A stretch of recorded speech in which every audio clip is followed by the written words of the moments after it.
We are live on Shakras and Shit. And today we are talking about the messages that our body is sending us, the blocks, some of the ways that we can unlock, unblock, understand, a bunch of uns. And one of the uns is this thing called the onion. And Lue's here to help us peel away the onion. Lue, welcome to the show from frozen Yukon, Dawson City. How are you? Good, thanks for having me, Brent. I am keeping as warm as possibly I can. It's all about the layers to keep warm here. Do you just eat onions just to stay warm? Only if you can get them home before they freeze, because when it gets too cold, it's kind of hard to get vegetables home before they freeze and get all mushy. So I walk a lot. So unless I get a ride from the grocery store, then it's either frozen food or I'll try other things not to get scurvy. Does scurvy still go around? Is that thing still I out don't there? know. There's a couple of toothless wonders in the Yukon, so I don't think it is as far away as you'd think. Scurvy and trench foot and cholera, they're all up there still. Yeah. Welcome. So we just met, Lue. I love this that you're on the show. You were in the program through the Excellence series with my girlfriend Andrea, and it was time to search for a guest, and she's like, I think you should meet Lue. Lue's an interesting person with some cool stuff to talk about. So we just met about 10 minutes ago. So nice to meet Awesome. you. Well, I love how things and synchronicities work out. So obviously I'm meant to be here. Love it. Me too. Yeah, you got some really cool acronyms. You're a master NLP practitioner, a raw food chef, a life coach, a career coach, an onion peeler. Tell us a little bit about yourself. Introduce yourself to the viewers for us, and we'll get right into this. Well, yeah, I guess I'm a jack of all trades, master of none, but essentially whatever I can learn to make my life better, easier, healthier is what essentially everything boils down to, is the common denominator, whether it's in body, mind, or spirit. It's like, how can I be as healthy as I can, just using natural remedies.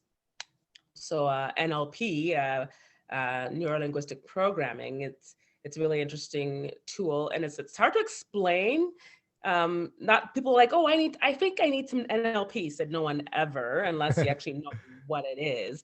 And the way I best describe it is, it's a way to redirect our thought patterns. Like, we all have a template. So when you get mad, or when I get mad, your body does the same thing every time when you get mad. Every time you get sad, do you do something? Like, we actually have those feelings in our body, and we actually do something. We have a template.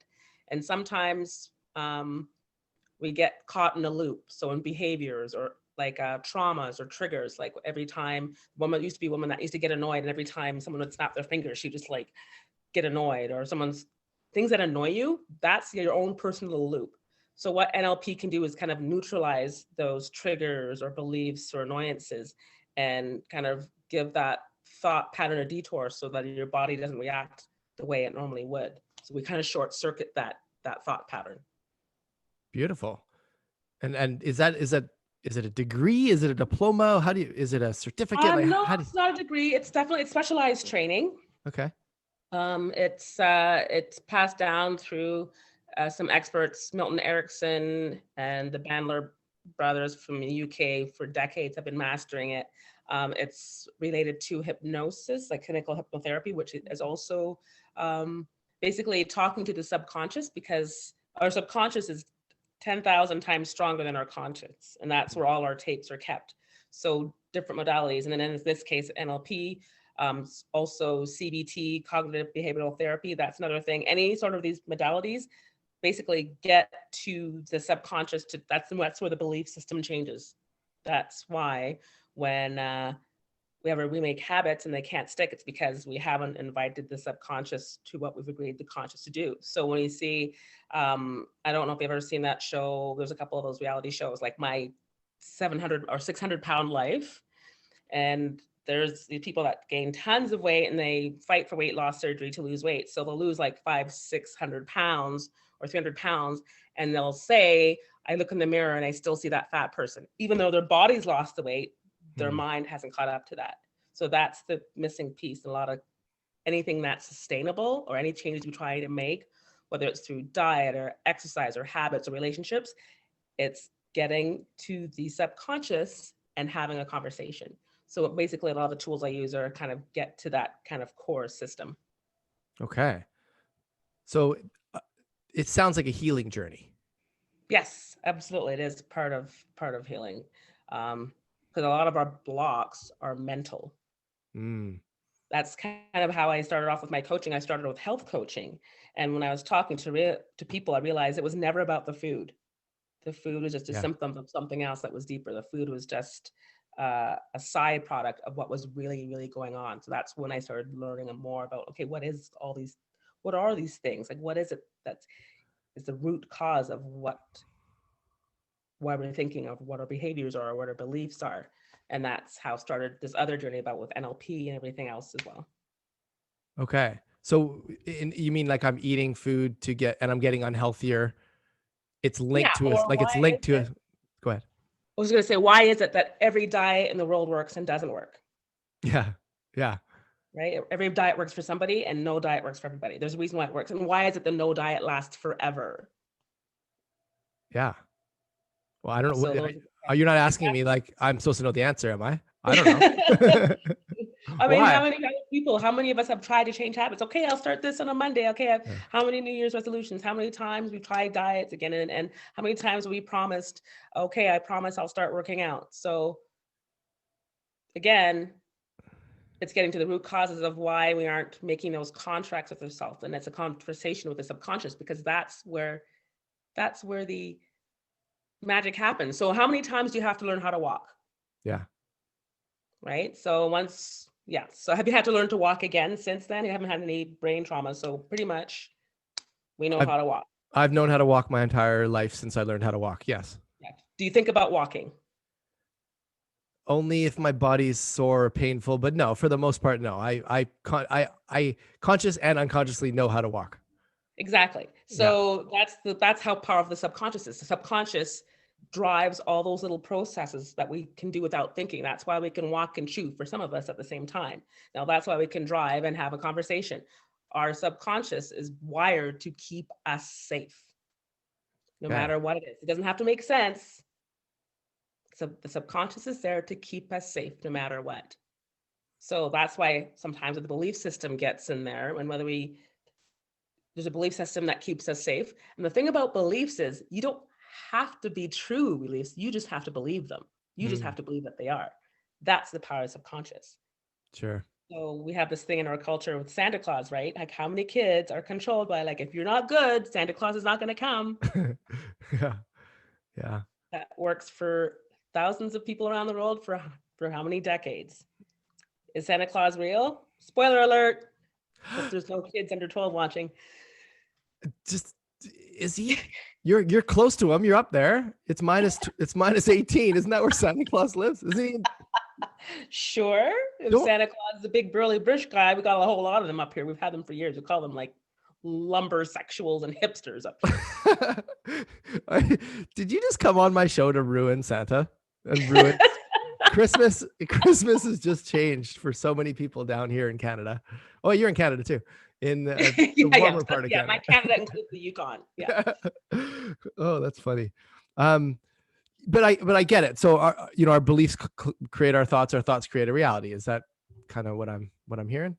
It is. But some things, the thing is too, our beliefs are so embedded and so subtle, we don't even realize that that's what they are. That's the challenge of it.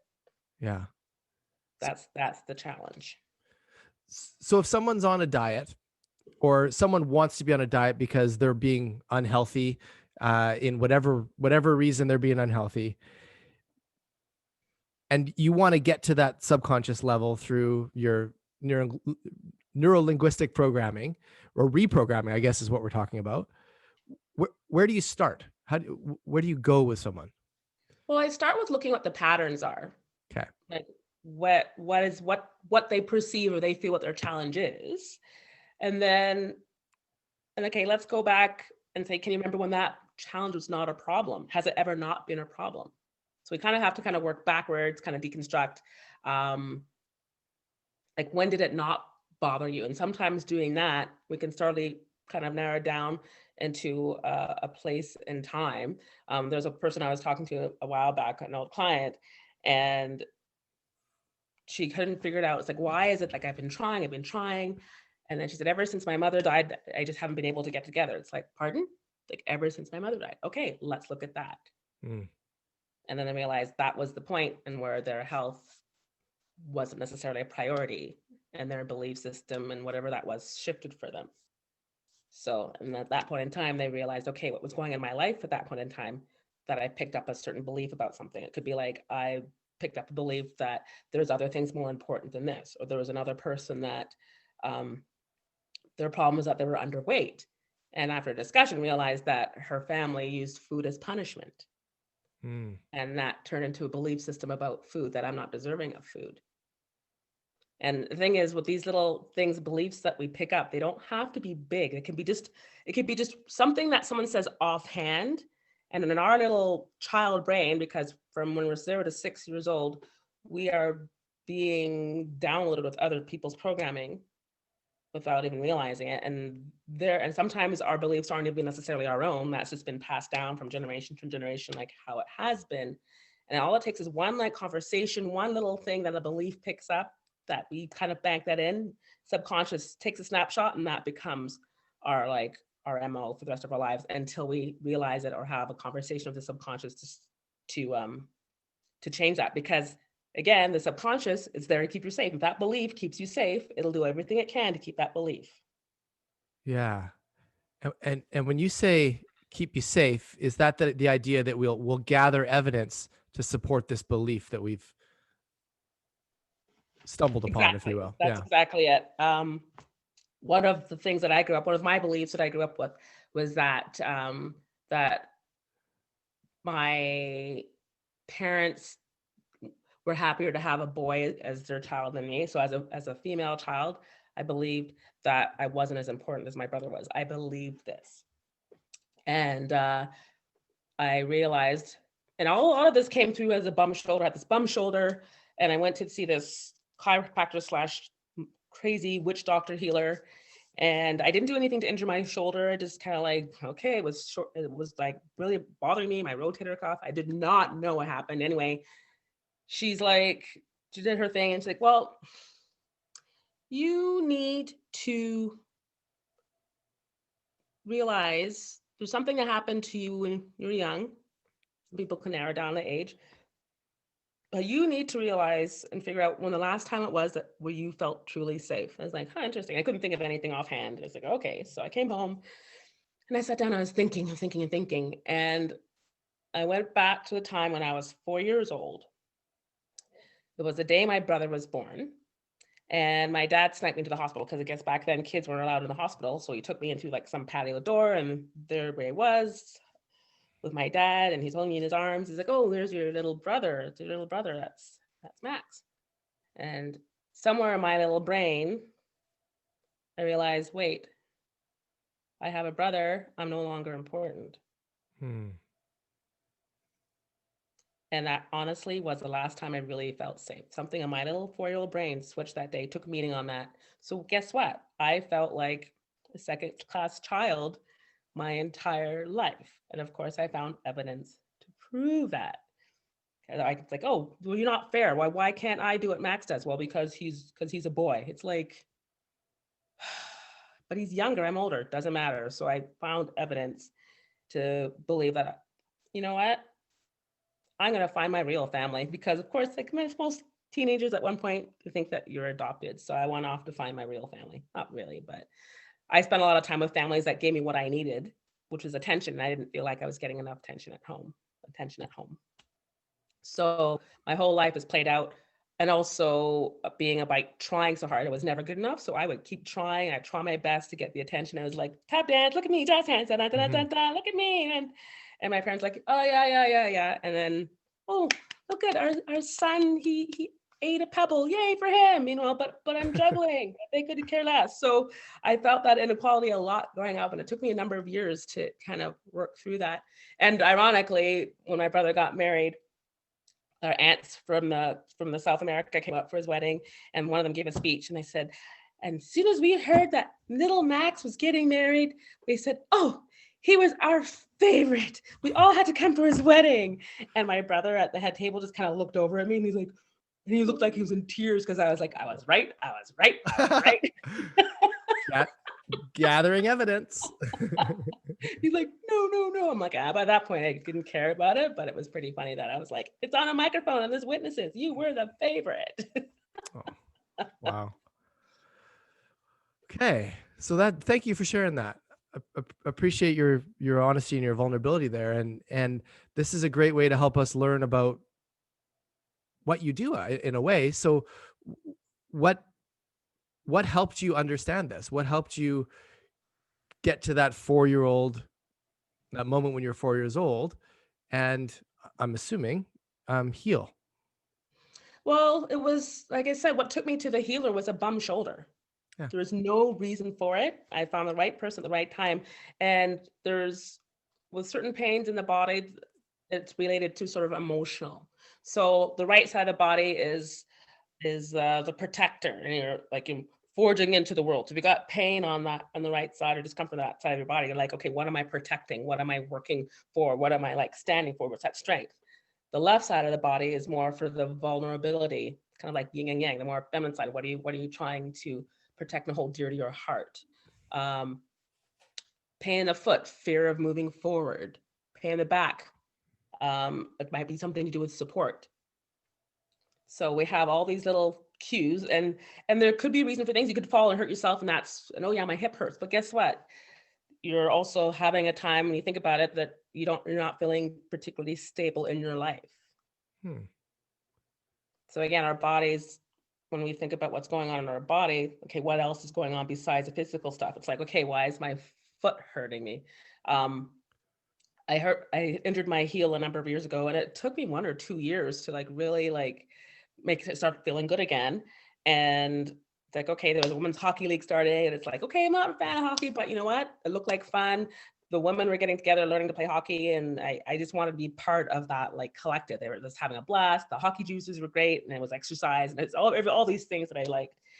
And at this point, my heel hadn't bothered me in a while, so I'm like, okay, so I'm walking down to the rink with my gear, and I had a shooting pain, like electronic pain, going up my heel.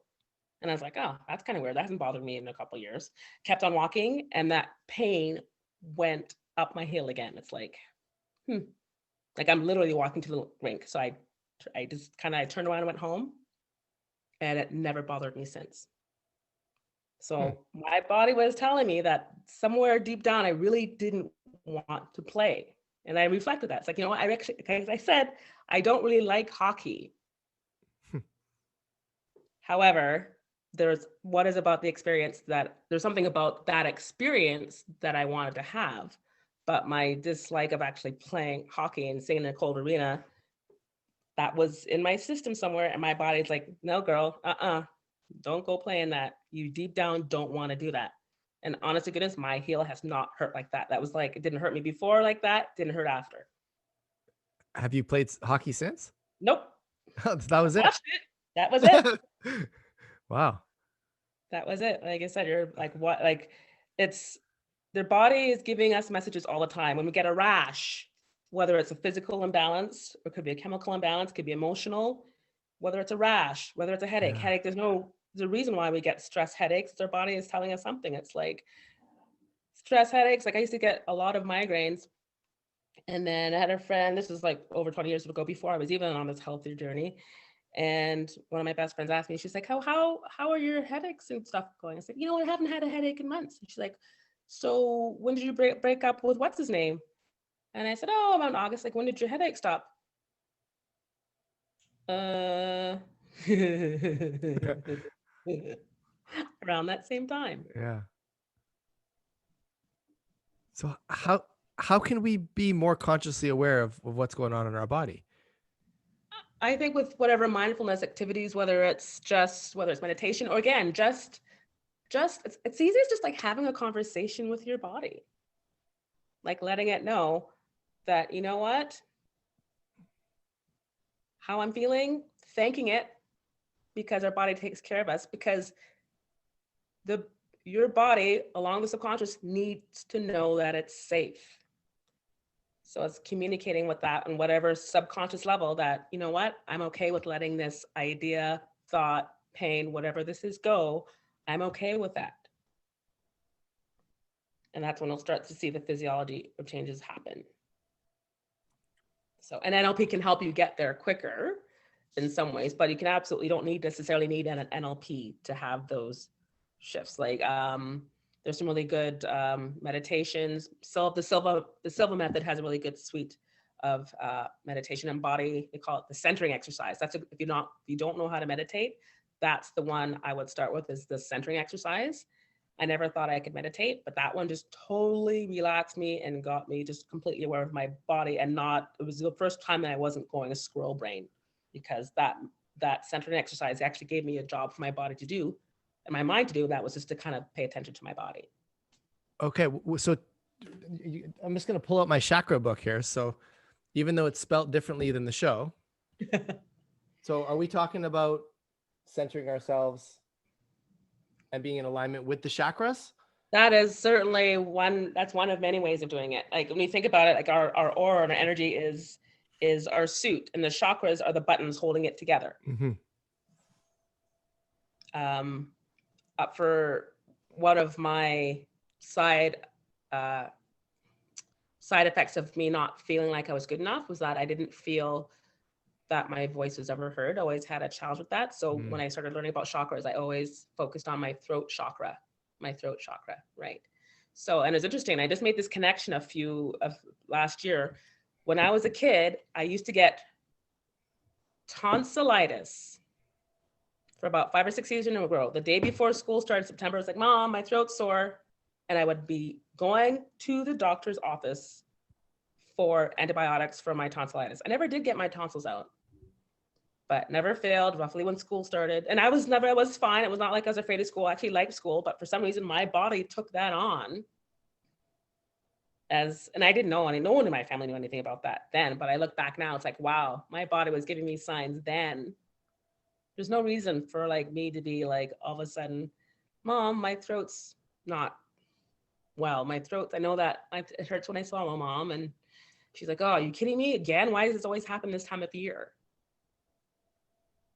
But my body took it on. And I didn't find out till 4 years later that, oh my gosh, I still, as an adult, have to work consciously about putting value to what I say. As a kid, I was like, put up my hand and like, I'm putting up my hand, pick me. And the teacher would be like, yeah, and you, and Bueller. Like I was that kid. It's like, no. So again, okay. Subconscious level, it's like, so someone ignoring me like that, I took on a message like, okay, what I'm saying isn't good enough. I'm not good enough. Oh, okay, I'm not enough. What I'm saying is not important. So all these little belief systems, again, it doesn't have to be anything major, but I take that on as meaning, plug it into my tapes of the music of my life, and that's how I operate. So how did was it the Silva meditation? The Silva method centering exercise. The Silva method has a whole huge suite of different types of programs. They have a life system, intuition system. They've got one for sleep. But the basic one is the centering one, and that's just a straight like mind body scan. That's all that one is. When I do put some facilitation as well for careers and things like that. But anything I did, and I told my superiors and whoever I was working with, it's like I can do the best plans and the best training in the world, but if you don't have any self-confidence and any self-worth, nothing is going to work. And that's where I always start with those core systems. People need to start feeling good about themselves, or else they'll get derailed by those tapes in the subconscious. Yeah. Just thinking about a mind body scan for a moment here. I just want to pinpoint on that. Are you familiar with a Vipassana? Not as much, but I know how to spell it. Kind of. No worries. So I did a 10-day silent meditation in Nepal last year in April. And I had never really meditated before. A few hours in Bali and away we go. And it was 10 hours a day about an hour and a half in the morning between 4:30 and 6 a.m. and then an hour and a half from 8:30 to 10, and then 2 hours between noon and 2, et cetera, for 10 straight days. And it was, I didn't know this was a thing, but basically I spent 3 full days concentrating solely on the breath beneath my nose and nothing else. And then as soon as your attention is drawn away from that, you go right back to the breath below your nose for 10 hours a day for 3 straight days. And then you start to advance it. And then it becomes a scan from your head down to your toes, basically completely still, feeling sensations. So that right just there, I got a sensation above my eyebrow, and you acknowledge it. There's a sensation, and then you ignore it and wait. And your mind starts to think, well, my mind would start to think about something within 2 seconds, 5 seconds, 10 seconds, bring it right back, and then scan. Okay, there's pressure on my right. Anyway, you go all the way down for 10 straight days. The whole purpose and the whole idea behind the Vipassana, behind Dhamma, is that everything is impermanent, that feelings come and go, that pain is in you and then it's gone. So that's the only real, meditation or modality that I've ever really truly experienced, other than, breath work and I've been learning about little visualizations and the 5 a.m. club and doing other different things. But that was the first real, true, full discipline I've ever done. What is it you're trying to achieve when you're centered? Are you trying to observe and release, like in Vipassana? Are you trying to feel subconscious energy? Like, what is it we're trying to uncover? It's just an awareness. It's an awareness of you and your body. So here's an example. So I want you to think about someone that every time you think about them, they bring a smile on your face. Think about one of your favorite people. Okay. Right? Sure. So, so where do you feel that in your body? Like when you think about that person, like how do you like? Yeah, light in my shoulders, kind of happy. I move forward, leaned in a little bit. Yeah. And you feel it in your chest? Is there some? Yeah. Okay, so wiggle your fingers for me. What did you have for breakfast? What did I have for breakfast? I made a Texas scramble with bacon and meat and leftover tomatoes and eggs. A cowboy? And and leftover potato. I took all the leftovers, I fried them up and had a big old Texas scramble. Excellent, thanks. I'll just supposed to clear that. Okay. So now most people have a person or two in their life that every time they see them, they like get it, like someone that like just rubs you and pushes your buttons. If you think about that person. So in a abrasive way, a negative way? Yeah, like in a negative way, like someone that just really pushes your buttons. Like every time you think about them, you're like, oh. Okay, yeah, I got them. Okay, Yeah. Where do you feel that in your body? I felt backwards. I felt it right away, kind of went upper back almost. Upper back spine, just kind of, I felt myself backing out a bit. Yeah. Yeah. So you can see the contrast between those two people. Sure. Backwards and forwards. Yeah. Yeah. So again, it's just awareness of like, how can we ask for change if we don't even know what our baseline is? Yeah.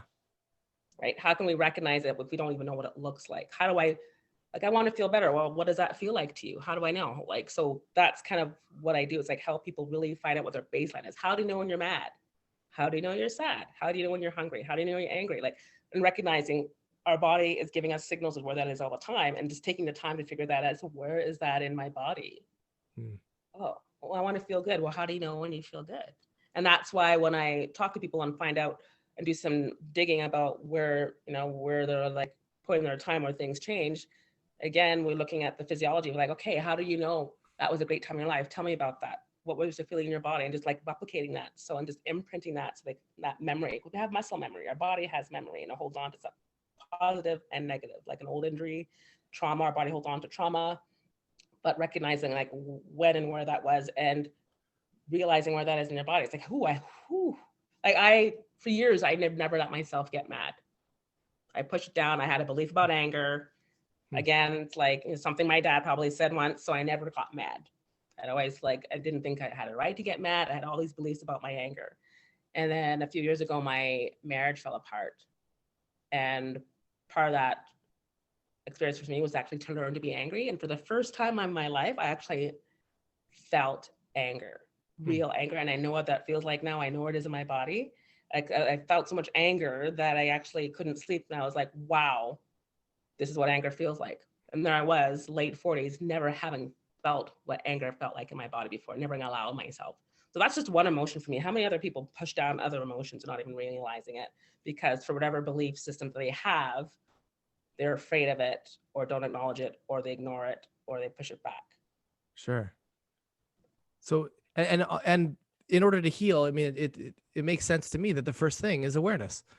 You know, and you said this on, you said this, and it always comes back to that, is if you don't have someone there shining a mirror for you and showing you what they see, if you're not aware of what is really being projected or what's going on inside you, I mean, how can you heal something you can't see, right? Exactly. And that's why, like, those are the patterns. Our bodies are always giving us messages. Like, when did this happen last time? Well, this happened. And once we kind of find one little awakening, and we'll start looking and seeing other patterns, and we start applying what we learned. It's like, okay, well, when did that happen? Oh, when did that happen? What happened? And then we start, oh my gosh, that pattern was always, holy crap, it was there. It was in that relationship, and it was in that one, and it was that one. Damn, it was there all along. I thought I buried it. Oh no, we did not bury it. It comes out in different ways. We just don't realize it. Yeah. Yeah. And I'm thinking about the work you've done in the Excellence series, and I have as well, is this idea of driving needs, right? The things that are keep us going, and we're going to get them met constructively or destructively along the way, whether it's either usually if it's constructively, it's conscious. If it's destructively, it's unconscious almost every time, right? And Yeah, exactly. That's exactly it. And because when it's natural to us, we do it without thinking. That's the subconscious, but it's so natural to be a certain way, then it's like breathing for us. And when it's not, and we can't breathe, we struggle for air, right? So, yeah, and that's another piece. If we're feeling like, when I look back at the times in my life when I was feeling low energy and I was feeling out of sorts and whatever, and I'm like, wait, pause, what's going on? What is missing? And then I realized, wait a minute, I haven't had what I need, or what my driving needs, or like what's important to me. I haven't done this in a while. I'm very social. I haven't seen my friends in a while. This is where I get my energy from. It's like, again, whether you're depressed, sad, happy, gas, headaches, all these are cues to actually just sit down and reflect. Okay, what's going on? What's this about? And there's no guilt. It's just being curious about yourself. It's like, what's going on? When's the last time this happened? How long has this been going for? When was this never a problem? And that's when we'll start seeing these patterns, or finding out, what the linchpin is, to kind of like, that's when that started. I know a woman that had chronic back pain, and I also believe when doctors can't find something wrong with you, they don't have an answer. I think it's mental or emotional to do with that pain. That's my belief. sure. And doctors couldn't find anything, hospital, medication. It turns out she was keeping a family secret. And when she let that go, the chronic pain went. However, whenever she gets stressed, where do you think her pain shows up? Like, that's her canary in a coal mine. Something's going on in her back stress. My gut is where I have my issues. Okay. When there's something going on with my gut, that's my body telling me, okay, there's something going on emotionally. For some people, it's a headache. For some people, it might be a joint pain. Like, again, our body is giving us messages all these times. We just need to follow the signals. Our body's like, hey, I need your attention.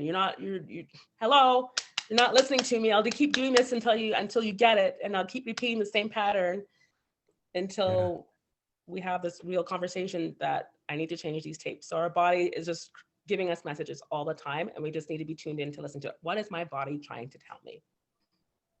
Well, let's test this. What is your body trying to tell you right now?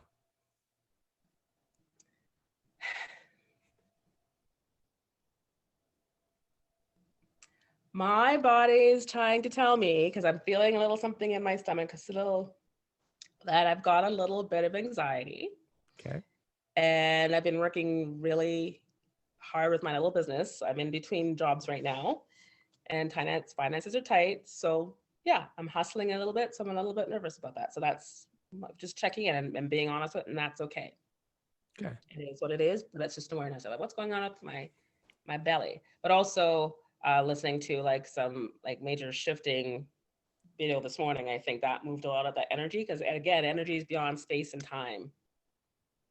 And whether it's physical, mental, emotional, whether it's dreams, whether it's your body, whether it's your feelings, it can show up at any time, any place. We just need to be aware of that. But yeah, because when my stomach started like going a little funky this morning, I'm like, what? Where did that come from? What? What's that about? Whoa. Hold on, Becky, what's going on? Love that.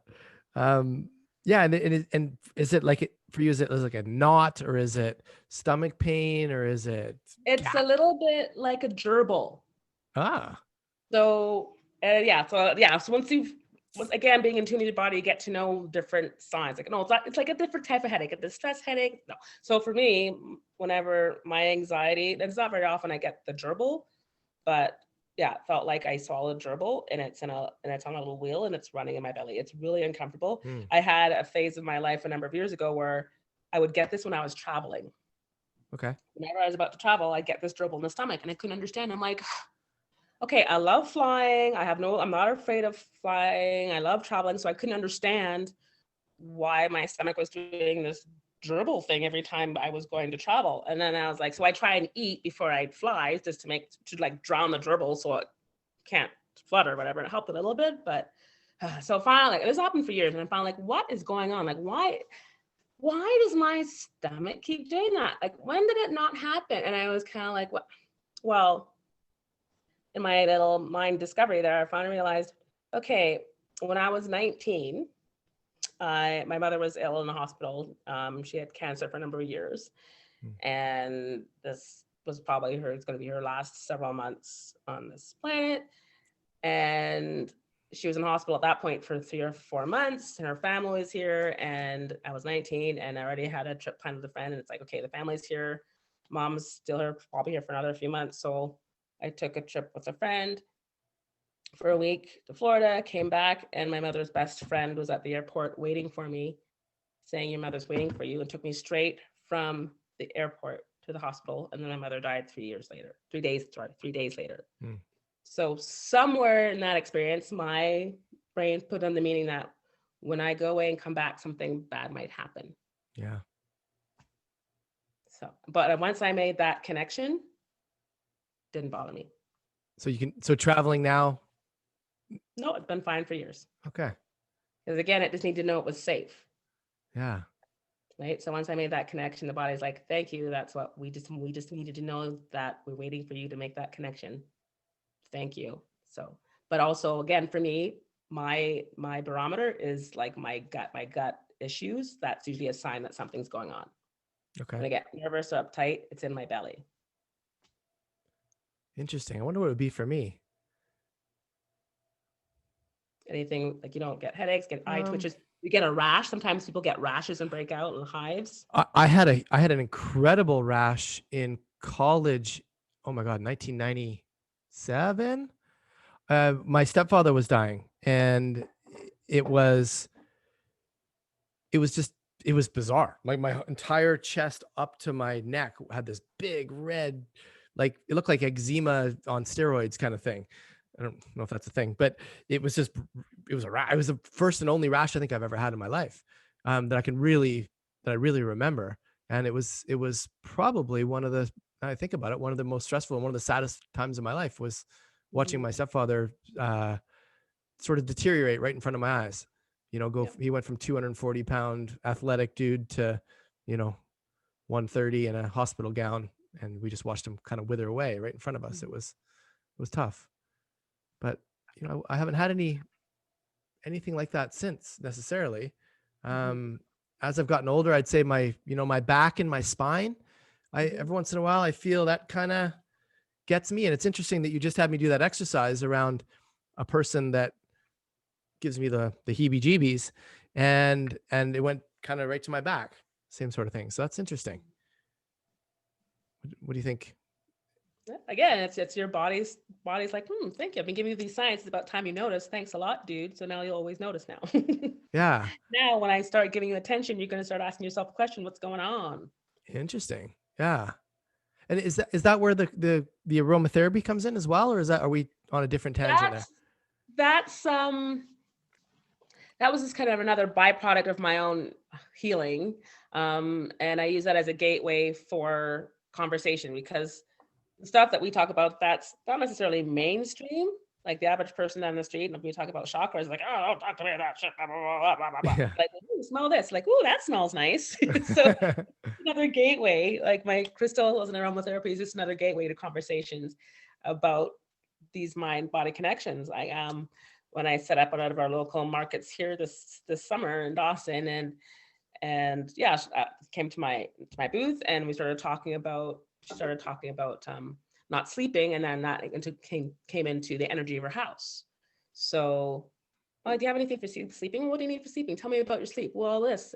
And again, what's going on? Turned out she's in this house that had some weird feelings in it. So I went over to her house and did a home clearing and showed her how to clear her energy and auras and things like that. So again, these are just tools to have a gateway to a deeper conversation and people making these connections and helping them learn about energy. So it's just another way of helping people being aware of themselves.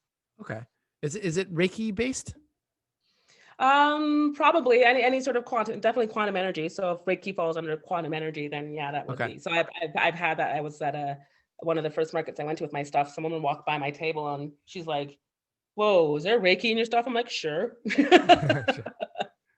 Like she walked by it and she's like, "Whoa, I'm feeling something from this table." So yeah, it's like whatever. It's another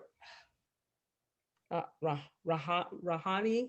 It's another angel healing modality, and that's another type of energy that I do as well. And I also do quantum touch. So basically, me developing this crystal aromatherapy line came up with like, I know a little about aromatherapy, and I did more digging, and I did more digging on crystals, and I was about healing and trying to make myself feel as good as possible. I'm all about being efficient and how can I wrap up all this goodness all into one. And that's how I learned about infusing crystal energy. And then I'm like, well, if it's going to be crystal energy, might as well make it work with aromatherapy and the science behind aromatherapy and learning about synergies and blending and healing, and wham bam those two together. And that's how my Lunar Lixirs was born. And I've had some fantastic results and testimonies from people like, "Oh my God, you haven't slept like that." Oh, there's this woman and her child. She called me up the next day. She's like, "Oh my God, Lou, I don't know what was in that stuff, but me and my 4-year-old had the best sleep ever." And her 4-year-old's like, "Mommy, where'd you get that stuff from?" She's like, "I got it from Lou." She's like, "Did Lou make it?" "Yeah, she did." The kid's like, "What'd you put in there? Chicken bones or something?" Nice. What does a 4-year-old know about voodoo? Yeah. Love it. And these, so tell me about these. Are they soaps? Are they candles? Are they? So they are mists. So they're crystalline food mists. So you can spray it on yourself, your person. I have a little. So I make, yeah. So I take, so they have, yeah. So I infuse, I take my big bottle of crystals and I infuse my water with it. And then I use that to make my mists. And then I look up elements, for instance. I have different, they're all blended purposefully. So they're all cleansed, they're all powerful, they all can cleanse crystals as well.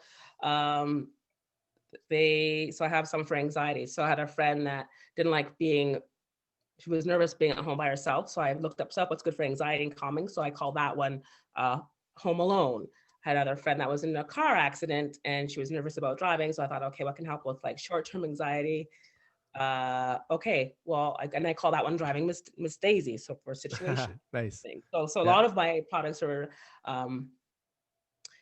inspired by people that are close to me that needed help, and I tested them on it. And there's one I have a friend of mine, a guy I know, that he has major chronic pain and operation after operation, and still with lots of back pain, physical pain. So I said, try this. And so he tried it. He's like, that was the first time I was able to sleep through the night in months. And I call that one Slumberjack because I wanted something for sleeping and something kind of I like muscular. It. So, okay, Slumberjack, that one's going to be that. It's because it helps with relaxing the body for sleeping. And there's someone else I know that there's also like lots of chronic pain and needs medication to sleep. And he used my mist, and it was the first time in months he didn't have to use his medication to sleep. Okay. So there's some good healing crystal mojo and some of those things. Brilliant. So I definitely want the viewers and the listeners to have a chance to, is it go to your website and Just my that's Facebook page right now, Lunar okay. Lixirs. Okay. Lunar Lixirs, Lunar. Yeah, lunar like the moon, and Okay. then Lixirs, Lixirs. Lix, not elixir. Okay. Not elixirs, just Beautiful. Lixirs. Do you have any named after your very well named father and your very well named mother? No, I don't have anything called daddy issues. No. My dad's name is Brent. Oh. And yes, and so was my brother. My brother's a Brent Jr. So you can do Brent the third in my life. I got a soft space for Brent. Anything, every Brent I've known has been, it's more than pleasant, and I've always had a wonderful experience with Brents. Aw. Well, I love that. And now that you have a Brent suggesting that you name an elixir after a Brent, maybe, I don't know, Brent podcast juice or something. Okay. And I'll say, what will that be good for? What's the purpose of that one be like? Making you feel chatty and good? Chatty and good, spreading love, learning stuff. Excellence. Well, maybe around the excellence series. Oh, okay. Most excellence. Okay, I'll see what I can inspire that one. Brent excellence. But don't tell the other Brents who it's named after. Yeah. Love it. Okay, I see some stocking stuffers coming my way. This is good. I'm definitely gonna check it out. So Lunar Lixirs. Lunar Lixirs is the L. Lue from Lunar Lixirs. Lunar Lue, someone calling me. Well, and I love that word of mouth. I love the fact that you have real people saying this is making real changes in our life. Like my thing with this show is from day one has been, if one person watches this one episode and does one thing to improve or enhance or learn or enjoy their life in some way, it's well worth the hour. It's what I'm hoping to do is just give people a chance to change or to learn or to grow or to understand or to, or to sleep or just simply to sleep better, and I love that. And if this reaches someone, then the world just becomes that much better. I feel the same way. If you just get one little nugget, you can take one little nugget that makes you go, pause, and then makes a change, and that's everything. Just one little nugget. If you get one little nugget from this, then that's my purpose. Yeah, and my hope is that no 13-year-old kids watch this and their nugget is that Santa Claus isn't real. Santa Claus is in your heart. Santa Claus in your heart. There's an idea. Do you have a Christmas elixir? I don't have a Christmas. Actually, not exactly. One was inspired by Christmas though, and I called it Great Expectation. So it's made for people that are always on the go, like they keep saying yes, they're super overwhelmed, and they're just like, go, go, go, go, go. And I'll never say no. It's like, okay, let's get this show on the road. Like, okay, we're not going to cancel Christmas. Christmas is on. So that was inspired by people that just kind of get like totally stressed out and waked out by the holidays. And I call that one Great Expectation. I call it Peace on Hearth, like hearth. Clever. Great Expectation, because people are always expecting a lot of them, but they do put out a lot, but they also need extra support. So is it an elixir to calm them down and to bring them back to earth, or is it? Yeah. So it calms them down and helps with relaxes overwhelm for that situational anxiety that's always there. So it just kind of gives them a relaxing boost. So they're not like, oh, it's just kind of like, I can do this. Okay. So let's go. So it's opposed to let's go. It's like, let's go. So it's marijuana. Maybe one day. It's already been invented. Yeah. Cool. And I'd love to touch on this idea that you're a raw food chef. So yes, I hadn't heard that term. I've heard vegan. I've heard, vegetarian. There's people that are super healthy. There's people that are less healthy. There's people that don't eat meat. There are people that do. What I thought was very interesting is you're a raw food chef, but I instantly thought you only eat vegetables, but that's not right, is it? No. Like, so basically raw food chef is a vegan lifestyle, but it's all plant-based. Like you can be vegan and still eat like crap. Yeah. Really. Fair. Yeah. There's vegan junk food everywhere. Like I had a friend that was vegan that came to visit, and I'm like, all you guys are eating is chocolate bars. In my mind, I'm like, oh. Yeah. So raw food vegan. So basically everything is plant-based. So there's lots of nutrients. And the thing with raw food, because the more Everything has a frequency and vibration, especially when it's alive and living. As organic beings, we have vibration, Mhm. and so does food. Canned food has zero vibration, by the way. There's zero frequency in canned food. Okay. And a living food has a higher frequency. So the more living it is, the higher frequency it is, and that helps with our vibration. And that's why certain plant food diets and other countries other than Western cultures that have a lot more fresh fruits and vegetables seem to thrive a little bit better in health than our bland brown plates of deep fried goodness, right? Mm-hmm. So basically raw food is keeping the integrity of the food, so nothing's heated higher than a certain temperature. And I think is it 123 Fahrenheit? There's some degrees of thought about what's considered raw, but it's foods cooked under a certain temperature that maintain the best that they can of their enzyme quality. So that's why I have to call, when you hear the term living foods, that's kind of what's referring to. So you got sprouted grains, and you use lots of nuts and lots of seeds to make things. And it's lovely. I don't do it as much because A, it is very time consuming lifestyle. B, it is a very expensive lifestyle as well, because nuts and seeds are not cheap. So, and I was doing it like about 30 to 40% of the time. And then when I got into a relationship, I couldn't afford it because something that would take me 3 days to make would be Wow. gone in 2 minutes. Yeah. And my then partner was a really big eater. So it was just like, that was just like $80 gone. And so that wasn't sustainable for me. So, Sure. but there are certain practices, and it has, because I love vegetables, and it's just different ways of cooking vegetables and knowing different like food sheets for enhancing flavors and things like that. So I use a lot of the tools with my raw chef training in my everyday cooking and feeding. And of course, the better I eat, the better I feel. Yeah.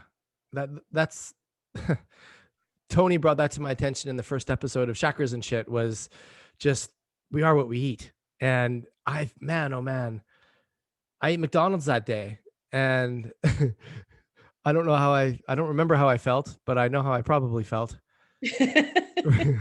So All I bloated, just, all yeah, set from the salt and sodium. totally.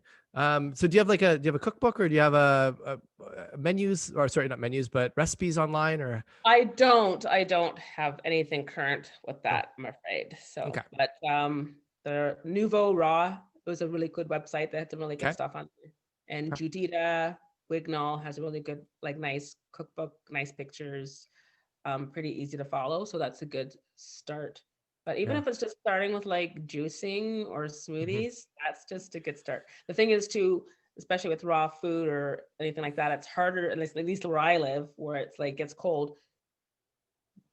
You want food that keeps you and makes you feel warm, and raw foods, it's a little harder because they're much lighter. So we want something heavier and dense to keep us warm. So add warming spices like gingers and cloves and garlic are warming spices. So whatever it is that you have to something, just that'll help kind of warm the core to kind of keep the inside out. But at -38, I need a lot of core warming. So back to a lot of soups and things like that. Nice hearty soups.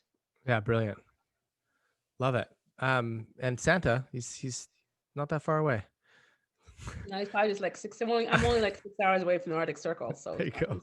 that's just down the road for us. Beautiful. Well, I look forward to the new Lixirs, Santa Onion and Excellent Brent. um, so, Lou, I mean, we're at about the hour mark here, and I feel pretty good about a lot of what we talked about. Is there anything coming to mind? Anything you want to express or get out there to the world? Oh, well, it's with this state that we're in right now, there's a lot of fear happening and lots of worry. So I just don't underestimate this toll that this experience of the pandemic is taking. Like, Mm. be kind to yourself, be kind to your others. It's taking longer to do things. I don't know about you, but everything is taking longer. For people that were hanging on by their fingernails just before the pandemic was probably the tipping point for them. Sure. And the thing is, everybody on this planet, whether they would realize it or not, has lost something, big or small. We're all being programmed in little ways we don't even realize it. Like even watching TV now, it's like, oh my gosh, this must be pre-COVID. They're touching each other, like little things like that. It's subtle, but those are the things that are affecting us. whether it was a trip or experience or freedoms, we've all lost something. So collectively, we're dealing with grief, and it's grief comes out in many different ways for many different people. So just recognize, I just ask people to recognize that for themselves and just be kind to themselves, that sometime between now and the day that you die, you're probably gonna get triggered by this event. And that's the reality of it if you haven't already. So I just have people be aware and be kind, lots of self-care, lots of patience, and just, again, listen to your body and for the awareness, and just honor your body. It's like it houses us. Even if you get like sick or something, it's like, you know what, your body's doing its job. Coughing, you know what, thanks for the cough, because that means that I need to start taking care of myself better. Again, it's a sign that something's happening. It's a change. It's like when our engine light goes on in our car, it's a warning. We need to do something about it. So everything that happens to the body, it's a warning. It's a time to tune in. It's like, we need to do something about it. It's like, don't get mad at it. It's like, thank you for giving me the sign. Because it's not like someone thinks, oh, I feel cancer coming on. I think I've got a dose of cancer. No, said no one ever, because by the time we have cancer, it's already progressed 60 to 7% of where it needs to go. And there's probably little signs along the way that we just kind of brushed off and didn't realize it. So pay attention to your body and give it the space and the love, and just start off with having a conversation with your body. That's all. Just talk to it. Talk to yourselves. I love that. That's all. Brilliant. What a great place to start, and what a great place to end the show, Lou. I appreciate your time, and it was really nice to meet you. I'm glad that synchronicities brought us together, and I don't know that I've ever known anyone with two Brents in their life, and that just warms my heart. Yeah. I'm happy to be in contact with you, and we'll keep in touch moving forward. We'll talk about everything on the show to put in the notes to make sure people can get a hold of you. And I think the message here is listen to your body, be aware. You know, you just reminded me of something I'm supposed to deal with that I'd forgotten about, that I'm going to get looked at tomorrow because of what you just said. So there's that might be the one person that we change on the show. So I appreciate that. Awesome sauce. Thank you. Thank you for having me. And yeah, thanks for your show and having these fun conversations, and we learn so much from each other. So in that, I really love. So thank you. Thanks for your gifts, man. You too. Learning and healing. That's what we're here for. Okay. Take care. Thanks, Lou. This was Shakras and Chit. Thank you, everybody, for paying attention, for not just the show, but yourselves. Look deep. Look at what you can be aware of, and maybe take steps to improve yourself one way or another. Cheers. This is Shakras.